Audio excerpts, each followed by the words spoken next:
Wow, another fabulous time with Ignatius Pelky, otherwise known as Iggy. How are you doing this morning, sir? Doing great, doing great. Oh, that is so super. We are so honored to be able to hear your life story and share it amongst the community. So that's so much appreciated. We're going back in time, Iggy. Yep. We're going to go back in time, and we're going to go back to when you entered or were put in or were taken to residential school. So I don't know entirely how to ask you that question, but how about if you just start talking about that time in your life? Okay. I was in day school at St. Catherine's in Duncan. Mm-hmm.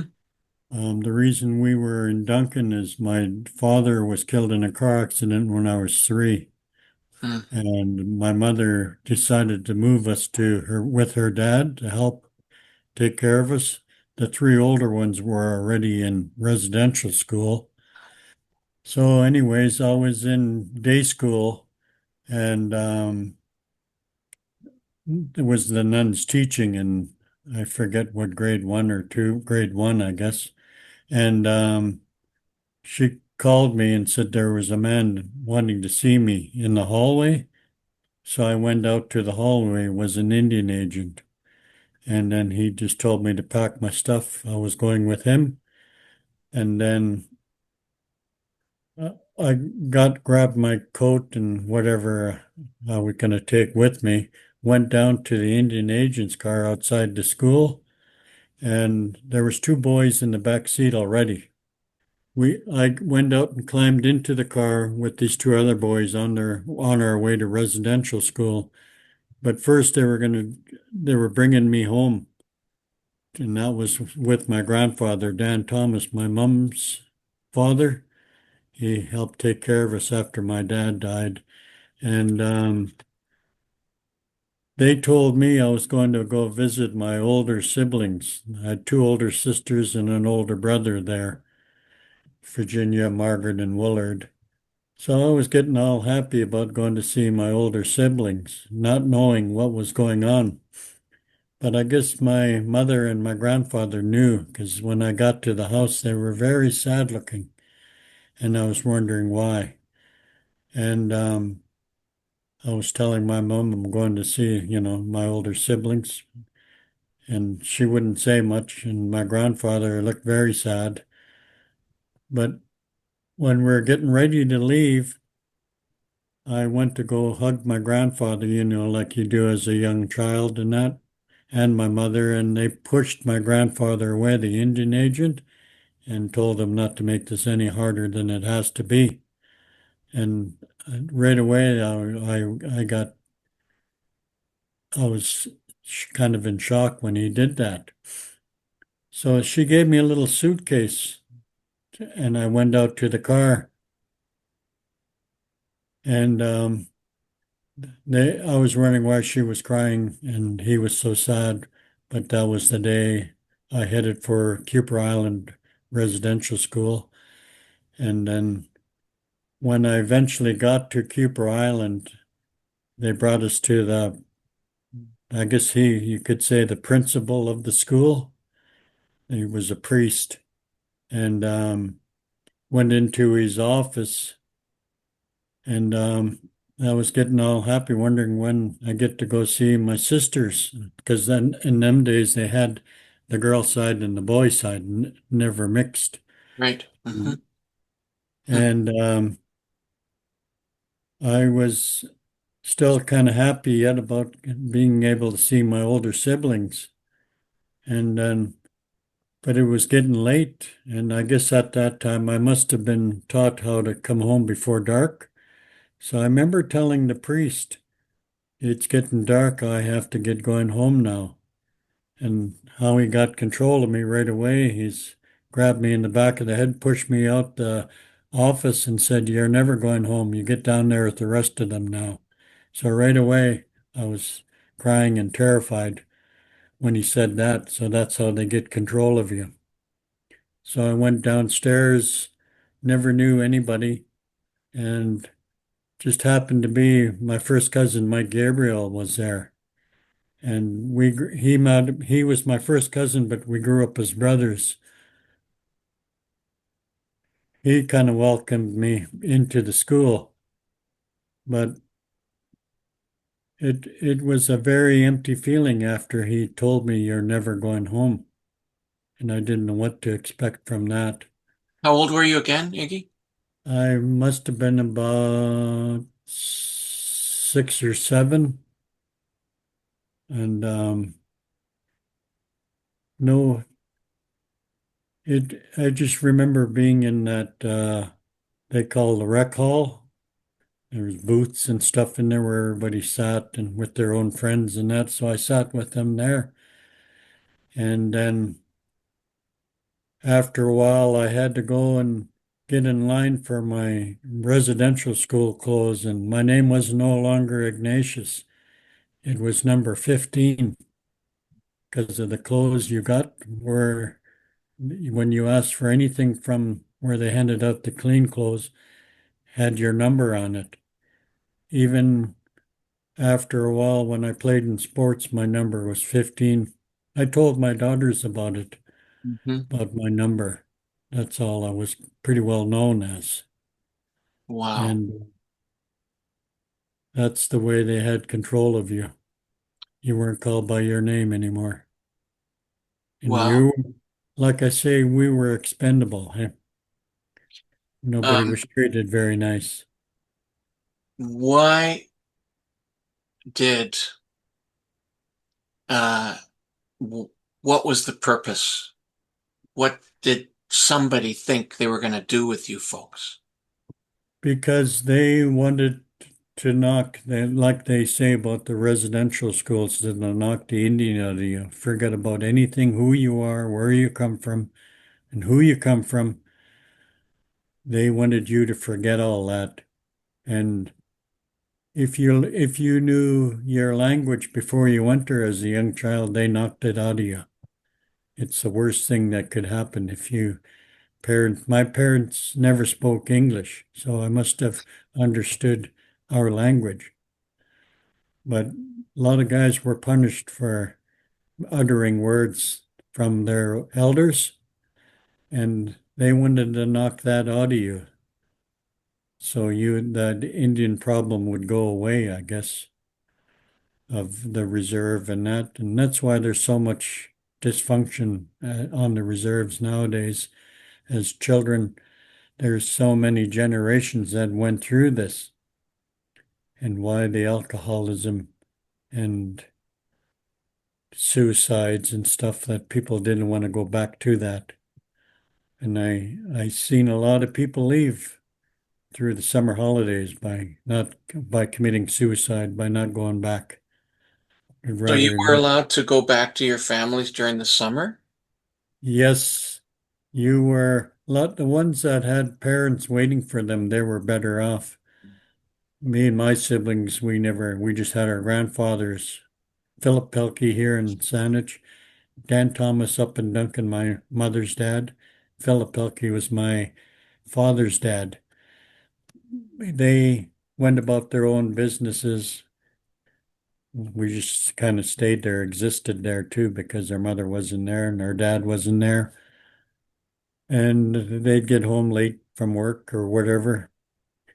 Both grandfathers were always very busy, but that's where we lived through the summer.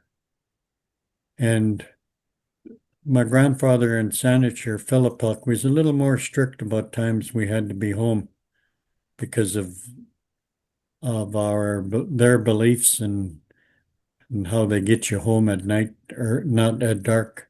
We weren't Hmm. allowed to walk around during the dark. Had to be home before 3 and kind of stuck to that. Some people still carry on those ways. And so then you must have questioned why why am I going back now to the residential school? Well, that must have been horrific after the We summer was over. we'd all start getting ready in August as somebody had come for you. to take you back to the residential school. Couldn't run away, couldn't go anywhere. Didn't know where to run anyways. Oh, you were too young. Yeah, You can't. Uh, but and during those times, like I say, what I've seen when people didn't want to go back, this one boy was abused so bad. He in Duncan there, he's walking along the highway around this time of the year now, and this big transport truck was coming by. He threw himself under it. And the other boy that was in the other two boys that were in the car with me, one hung himself, jumped off the porch, tied a rope around a branch, jumped off the porch. The other boy during the summer was at some kind of party, from what I was told, and he drank overproof rum and never woke up. And that was just so he wouldn't go back because they were so badly abused. that was that physically and sexually abused Yes, yes, by especially the especially sexually. by the church leaders Yes, because it was run by the Catholic Church, these residential yes, schools. yep. And those In church the leaders, both nuns and priests, would sexually abuse. the boys and girls, and we had a big dormitory, and the priest would put out music into the dorm. And I'm just fortunate he started on the opposite side of the dormitory, bringing boys to his room. And the radio would drown out the screams and cries from in there, a lot of the boys. And I guess they must have had their favorites. Took a while to get to the side of the dormitory where I was on, but all the boys were pretty well sexually abused by the nuns. And there was a hallway to the other side of the dormitories. How the nuns got to the boys' side too. But there was a lot of abuse, Um, and there was nobody you could tell or talk to because you're on an island. yeah, And they'd always say what they told my sisters when they got sexually abused, why they ran away, the older ones. They said, "Who's going to believe you?" And I'm a right. priest. Wow. Who's going to believe you? So they Um, ran away. this is the worst horror I've ever heard. And it happened to your generation, to And your community all across Canada, correct? yes, a lot of the survivors, their so-called survivors, are my age now. And When did you leave? Well, how I did you leave? actually, like earlier on, I was at home from residential school, and again, Indian agents got to my grandfather Philip Pelky's house, and there were three of us home: myself, my younger sister, my younger brother Harriet and Fred, and that was the 60 scoop where they took us to the mainland and Fraser Valley to a foster home. That's how they took us out of there At themselves. what age? I must have been about 12 or 13, somewhere around there. Was that a regular? Did that happen across your community around that age? Well, I think we were the only ones at that time, but it happened all over the place. Up island, the mainland. They call it the 60 scoop. Yeah, because at 12, 13, 14, a young man, a young boy is turning into a young man. And if you were to stay there till you're 16, 17, 18, you would then be somewhat able to fight back. Whereas you can't do that when you're a young kid. No, no. So clearly that get them out of here before they can beat us up, which is what you would have done.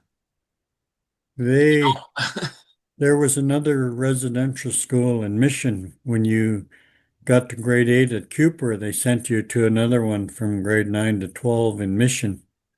That's where my oldest sister ran away from, Virginia.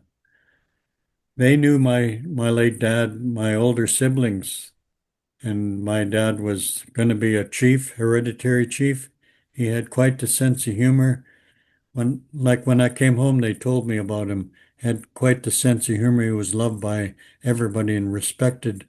And my older siblings knew him, so they had self-esteem when they went to residential school. That was soon knocked out of them by the abuse.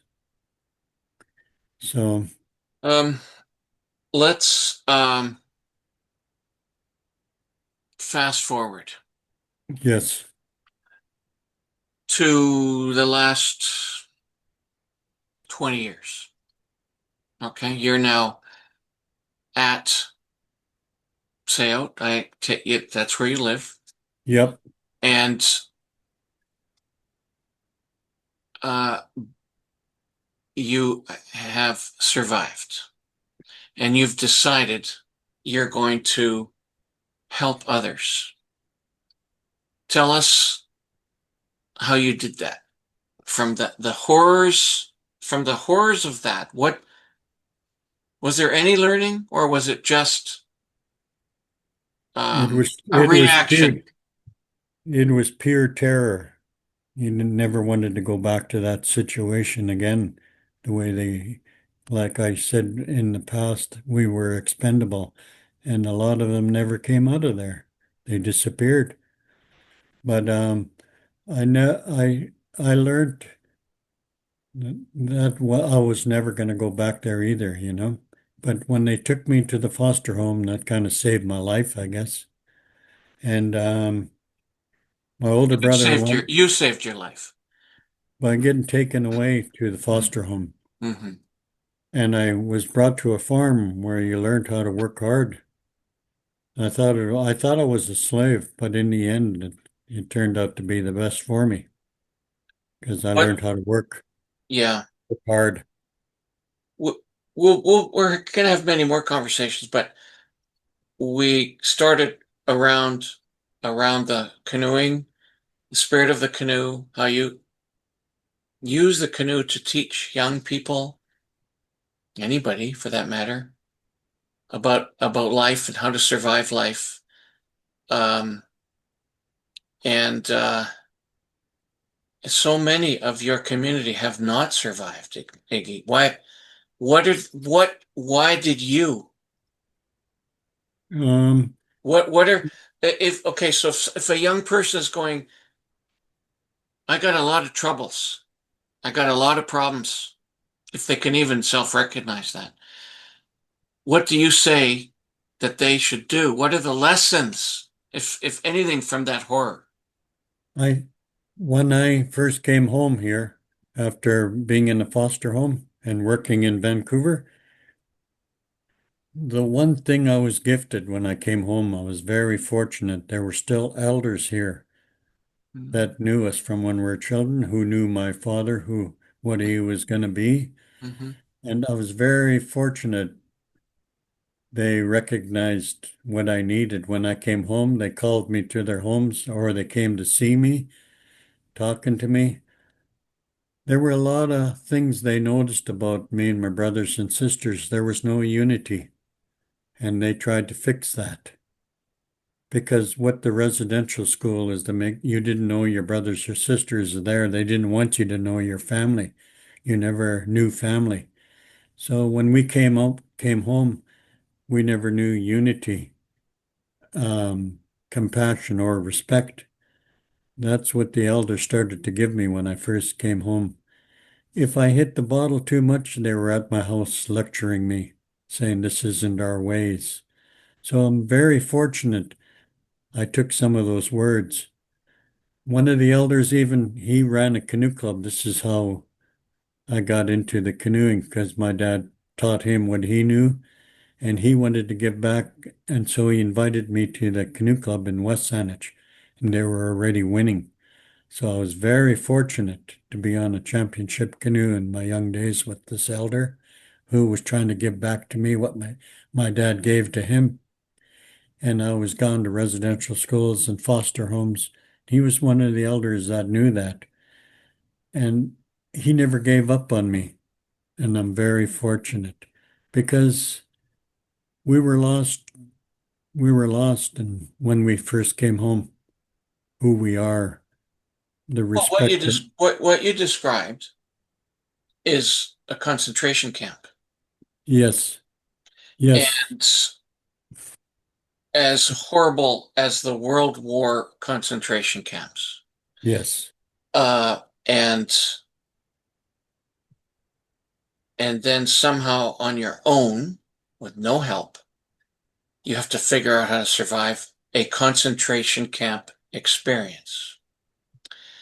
And so, I don't know how you did that. In the residential school, how I survived was I'd stay away from a lot of guys. Me and another boy, and my little brother Fred was not too far away, kind of hiding all the time, so we wouldn't get picked on. We'd go behind the gym and start shooting the ball at each other. That's how Yeah, we became soccer yeah. players.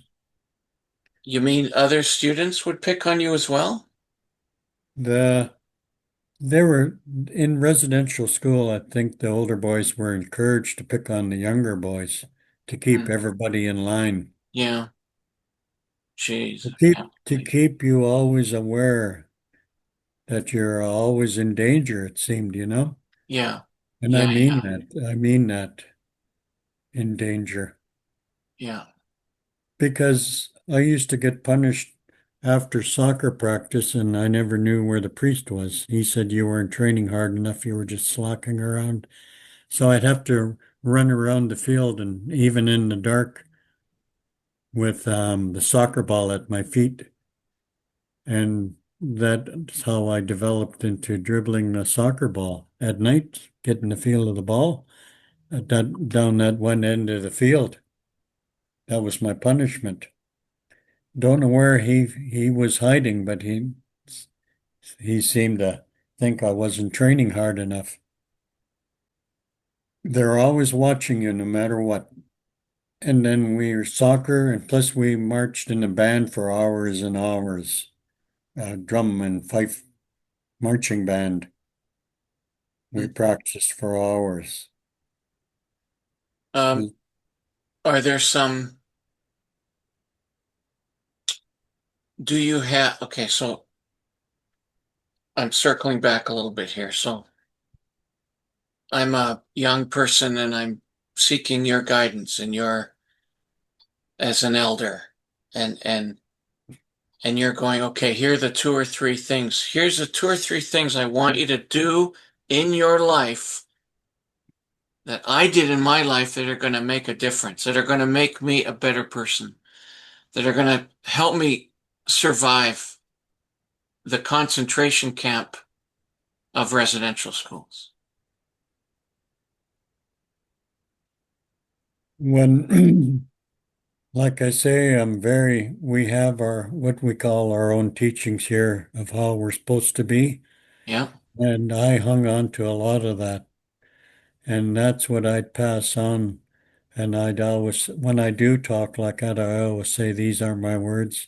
These are the words of our elders on guiding young people like they did with me. And I hold a lot of that in my heart yet because they come from my late dad, where they got it from, and they pass it back to me.